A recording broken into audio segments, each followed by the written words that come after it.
desafortunadamente, las instituciones que tenemos hoy en México y en el Distrito Federal que deberían de garantizar este acceso pleno a la justicia, pues no funcionan y dejan mucho que desear. Yo he querido un poco hacer la reflexión desde el punto de vista de qué es lo que motiva esta situación de impunidad, particularmente en el caso de México, cómo se van fraguando, digamos, una serie de condiciones estructurales que hacen posible que hoy tengamos esta situación de impunidad, que no es nueva, ¿no? Es decir, recientemente le hemos puesto luz, pero en mi opinión es un proceso que tiene al menos 100 años de irse construyendo y que ha dado lugar a un sistema penal no profesional, a un sistema penal que durante mucho tiempo ha servido para fines distintos a los que uno esperaría de un sistema penal democrático.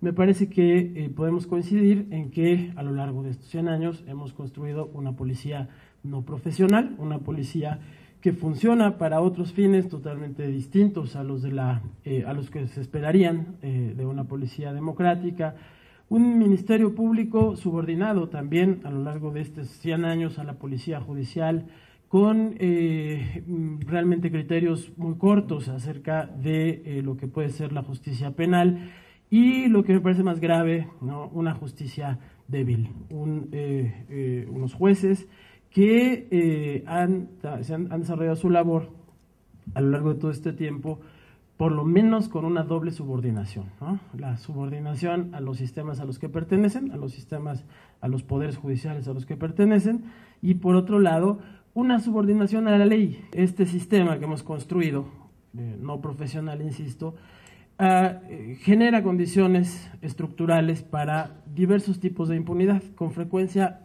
pensamos solamente en la impunidad que está asociada al delito. Yo distinguiría entre 3 tipos de impunidad que me parece importante destacar.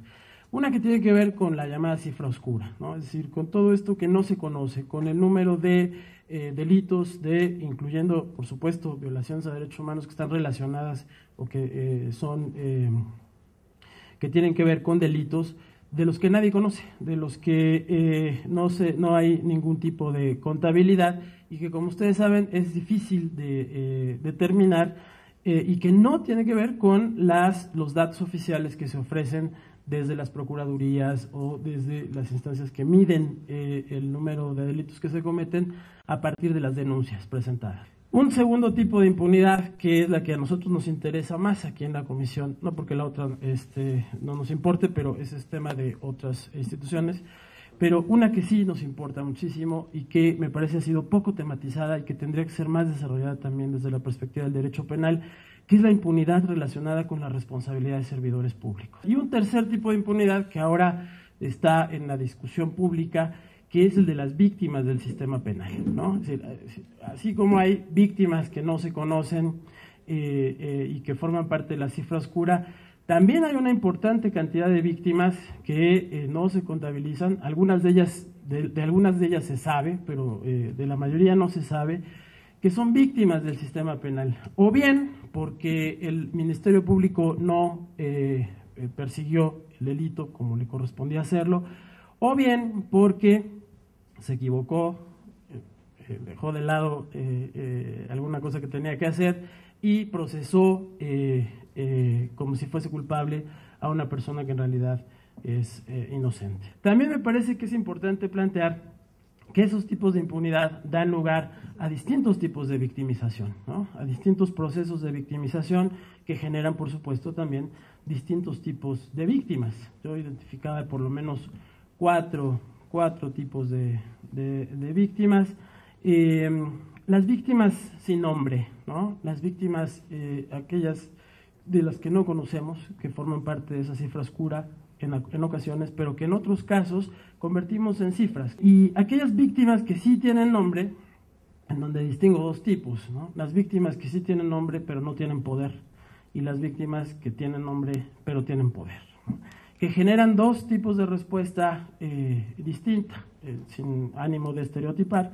Me parece que en términos generales es muy claro que las víctimas con nombre que sí tienen poder han generado una circunstancia particular en el diálogo con el gobierno federal, con los gobiernos locales, de manera tal que se ha dado un fenómeno, desde mi punto de vista, impropio, pero muy interesante, que es el del entronizamiento de esta experiencia de la víctima como una posibilidad para poder definir la política criminal del Estado mexicano o de los estados a nivel local. Las leyes de amnistía buenas o benéficas y que el derecho internacional fomenta son aquellas, por ejemplo, que se emiten para sacar de la cárcel a perseguidos políticos o a personas que han sido perseguidas por sus convicciones religiosas o por sus preferencias sexuales o por sus convicciones políticas.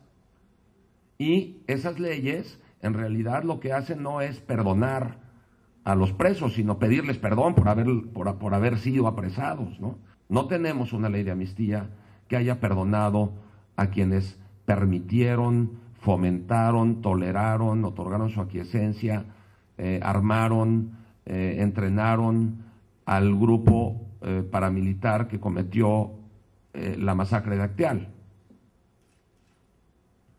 No tenemos una ley de amnistía que haya dicho el gobernador de Chiapas y el secretario de Gobernación que sabían lo que estaba pasando y a quienes se les avisó que eso iba a suceder y no hicieron nada, y luego a los perpetradores materiales, etcétera, pues, pero existe la impunidad, y aunque no tengamos una amnistía, pero pues, los efectos son los mismos. Tenemos impunidad no provocada por un acto legislativo, sino de facto, ¿no? Lo mismo podemos decir respecto del halconazo y lo mismo podemos decir respecto a los perpetradores de las desapariciones de Rosendo Radilla y las otras 500 y pico de personas que se tiene cuenta que desaparecieron en el mismo contexto, en la misma época, en el mismo lugar, etcétera. ¿Y dónde están? En la cárcel no están, ¿no?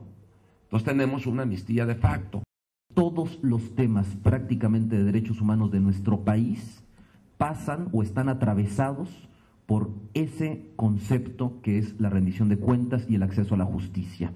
Si hablamos de derechos económicos, sociales y culturales, de agresiones contra defensores y defensoras, de abusos contra migrantes, de violencia contra las mujeres, prácticamente todo termina en las deficiencias del sistema de procuración e impartición de justicia en nuestro país. Y en la medida que no seamos capaces de cuestionar en la profundidad de la Procuraduría General de la República, de las Procuradurías de los Estados, de la Secretaría de Seguridad Pública Federal, que recordemos tiene ya facultades de investigación vinculadas a PGR, pero facultades de investigación finalmente, seguramente estos abusos no dejarán de perpetrarse. Ciertamente la decisión jurisdiccional ayuda a reafirmar y a permear ese criterio en todas las autoridades que continúan viendo el derecho interno como el gran referente y el derecho internacional como un agente un tanto extraño que viene a incorporarse y en algunos momentos, según lo han dicho algunos funcionarios militares, a cuestionar la soberanía nacional, ¿no? Y un pendiente que no quiero dejar de decir, porque me parece que es central, que tiene que ver con el derecho internacional y que tiene que ver con la rendición de cuentas, y frente al cual el Estado mexicano continúa manteniendo una posición de ambigüedad,